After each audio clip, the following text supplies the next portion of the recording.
Hello everyone, welcome to my channel. Have you ever wished AutoCAD could instantly select the last blocks you copied, mirrored or rotated? Well, now it can. Today I am showing you a brand new Lisp command called SLD, and as far as I know, this is the first time anyone has shared it on YouTube. Stick around because this tool will save you a ton of clicks, and once you try it, you won't go back. But before we start, don't forget to press the like button, subscribe, and hit the ring button to get notified when we upload a new video. And now, let's start.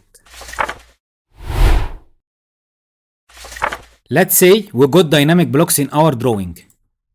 Those are the dynamic blocks. You can change their distance from the properties tab here.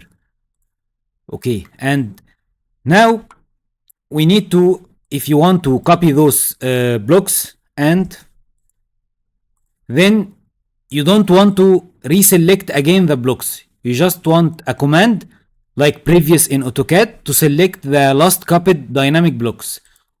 Here we can use the Lisp that I'm going to share with you. What we are going to do first, we make it on, so it start recording what's happening on the screen. Just I will make it SLD on. And in case you don't want it to record or you don't want to use the command, you will make it off. But when you put the Lisp in your drawing, it's automatically off. So you need to make it on if you want to start to use the command. I will make it on. Then I will select my dynamic blocks and I will copy. Copy or mirror or rotate, they are all the same. Okay?